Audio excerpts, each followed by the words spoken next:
Mahima, I'll come across to you first right now. What is the purpose that this visit of the 21-member delegation that has reached Manipur expected to achieve? Jai Hind, you are aware the state of affairs in Manipur. I think we have taken an initiative, the India parties have taken an initiative which has been long due at the PM's end, at the BJP government's end, which has not only abandoned its own people in Manipur, but has also abandoned its MLAs. You look at the state of affairs there, I mean, MLA after MLA making statements against their own government. One MLA tells us that it is the BJP government fanning flames and fury in Manipur.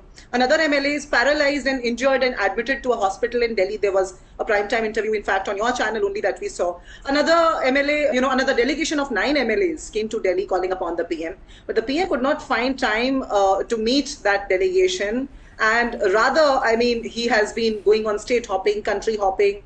We see him giving speeches here and there. Even today, he is attending a Shiksha Samagam somewhere. I think this is the opportunity for the BJP to do what it has, I think, it has kept long pending, taking all the stakeholders of democracy on the table. This delegation that has gone to Manipur today, Manipur is in a state of quagmire today where the complexes are deep, following.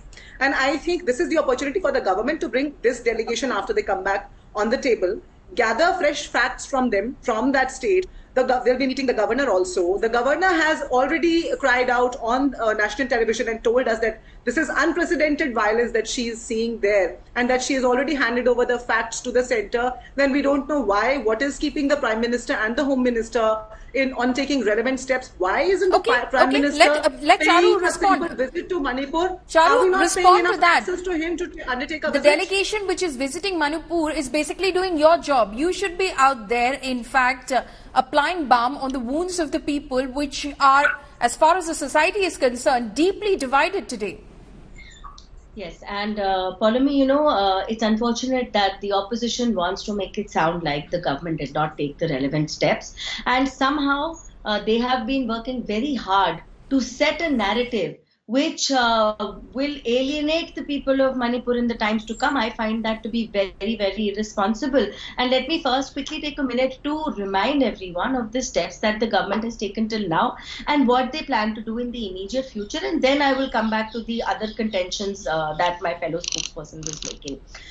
See, when they say that Manipur has been left by itself for 3 months, we have had our MOS home, Nityanandji, stationed there for over a month. Stationed there. He was not just making sure that things are running smoothly over a phone, etc. He was stationed in Manipur. There have been deployment of additional forces, so much so that everything has been done within May itself. So whether it is CAPF or it is the army, multiple columns running into hundreds of them have been deployed. After that, a special advisor has been appointed. Our Honorable Home Minister of the country, he has spent time in Manipur on ground. He has held more than 15 meetings with people and leaders from both the communities. So all this has been continuing. It has been happening and you have been reporting it. Very steadily you have been reporting it. And these issues of trust deficit, we have to work hard to remove that, because this is some kind of a psychological wedge which has been driven between these two tribes. And I'm sorry, when we talk about the situation of Manipur, we cannot forget the fact that for 42 long years, insurgency has been allowed to run rampant in that region till the government changed, and we did our best to bring those kind of incidents down, whether it was civilian deaths. So in the last 5 years, if you look at insurgency, it's down by nearly 80%. That's a massive change. See, if somebody is suffering from a disease, suffering from cancer, you cannot pop one pill and say, why hasn't Prime Minister Modi done everything already? Now, coming down to the issue of holding accountable the government. That's the job of the opposition. Yes, you have to hold the government accountable. But are you holding the government accountable, or do you think that by your tactics of holding one individual at ransom, you are taking care of your duties of accountability? Because that's what it looks like for any bystander and observer. The government wants to have a discussion in Parliament. You've made sure you've disrupted Parliament, caused us massive losses. It costs us 2.5 lakh rupees to run the Parliament for 1 minute.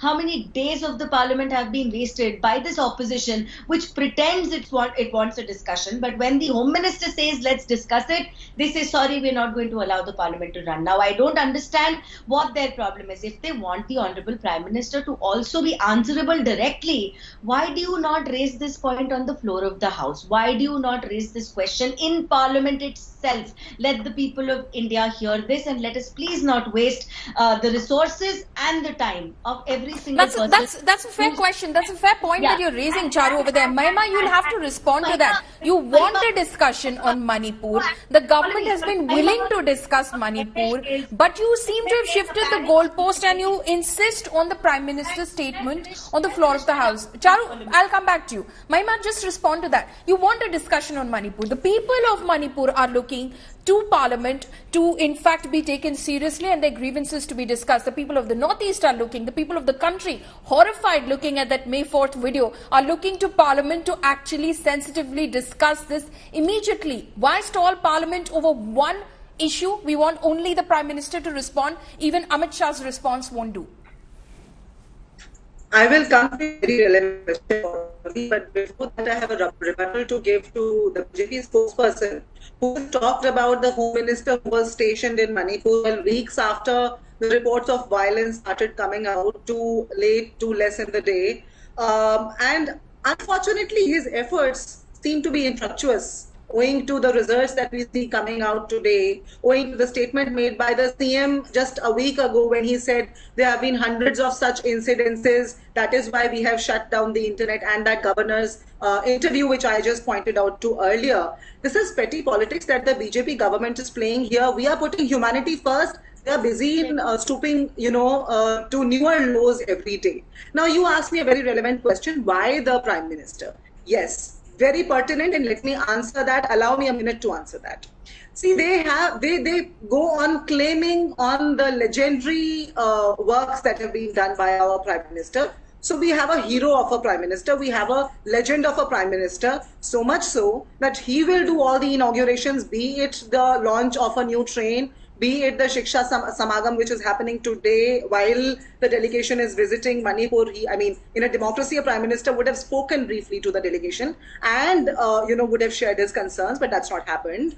So much so that he will do all the inaugurations, keeping all the cabinet ministers aside, all the chief ministers aside. It is the Prime Minister who will do everything to the extent. Is this the issue, Mahima, to play politics? I mean, this is okay. You want to, of course, take on the Prime Minister. You want to take on Narendra Modi. You can't do that in Lok Sabha 2024. But this is the issue. The issue at hand is Manipur. Let's discuss it. Why not? Let's discuss it. We'll see who responds. Allow me. See, we have a legendary, history of the Prime Minister in the past 9 years. So let me just say we have a legend of a Prime Minister. Why can he not intervene on this? I mean, when the cabinet ministers do not come in for their own jobs, their own inaugurations,